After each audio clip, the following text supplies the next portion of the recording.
കോൺഗ്രസ് സംഘടിപ്പിച്ച സമരാഗ്നിക്ക് പണം നൽകിയില്ലെന്ന കാരണം പറഞ്ഞ് ടിപ്പർ ലോറി കോൺഗ്രസ് പ്രവർത്തകർ അടിച്ചു തകർത്തെന്ന് പരാതി. ടിപ്പർ ലോറി ജീവനക്കാരും കോൺഗ്രസ് പ്രവർത്തകരും തെരുവിൽ ഏറ്റുമുട്ടി. അതേസമയം അമിത ഭാരം കയറ്റിയുള്ള മണ്ണെടുപ്പ് തടയുക മാത്രമാണ് ചെയ്തതെന്നാണ് കോൺഗ്രസ് പ്രവർത്തകരുടെ വിശദീകരണം.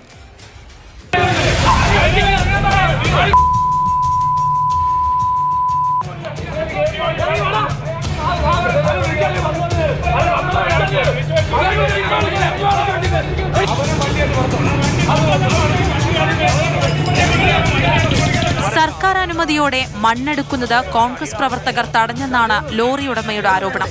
അഞ്ചൽ പോലീസ് എത്തുന്നതിന് മുൻപ് തന്നെ കോൺഗ്രസ് പ്രവർത്തകരും ലോറി ജീവനക്കാരും തമ്മിൽ വാക്കേറ്റവും സംഘർഷവുമുണ്ടായി. മണ്ണുമായി മുന്നോട്ടു പോയ ലോറിയെ പിന്തുടർന്നെത്തിയ കോൺഗ്രസ് പ്രവർത്തകർ ചില്ല് തല്ലി തകർത്തെന്നാണ് ഉടമ ആരോപിക്കുന്നത്.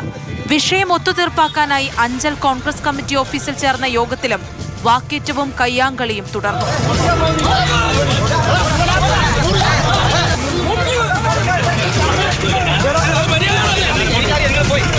കോൺഗ്രസ് നേതാക്കൾ പിന്നീട് ടിപ്പർ ലോറി ഉടമയ്ക്കും ജീവനക്കാർക്കുമെതിരെ പോലീസിൽ പരാതി നൽകി.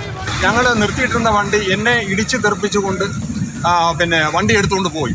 അപ്പോൾ ഇതിന്റെ കൂട്ടത്തിൽ വന്ന നാസർ എന്ന് പറയുന്ന അവന്റെ മണ്ടേ കൂടെ വണ്ടി കയറ്റിട, അവനെ കൊല്ലട എന്ന് ആക്രോശിച്ചുകൊണ്ടാണ് അവന്മാർ വണ്ടി എടുത്തുകൊണ്ട് പോയത്. മണ്ണ് മാഫിയെ കൊണ്ട് ജീവിക്കാനൊക്കാത്ത ഒരു പൊതുപ്രവർത്തകർക്ക് പോലും ജീവിക്കാനൊക്കത്തില്ല. അവരുടെ അഭിപ്രായങ്ങൾ പറയാനൊക്കത്തില്ലെങ്കിൽ അധികാരികളെ ഈ വിവരങ്ങൾ അറിയിച്ചു കഴിഞ്ഞാൽ കൊല്ലുന്ന ഒരു അവസ്ഥയിലേക്ക് ഇത് മാറിയിരിക്കുകയാണ് എന്നുള്ളതാണ് സത്യം. അതേസമയം കോൺഗ്രസ് പ്രവർത്തകർ തന്റെ ഭാര്യയെ കയ്യേറ്റം ചെയ്തെന്ന പരാതി ടിപ്പർ ലോറി ഉടമയും പോലീസിൽ സമർപ്പിച്ചു.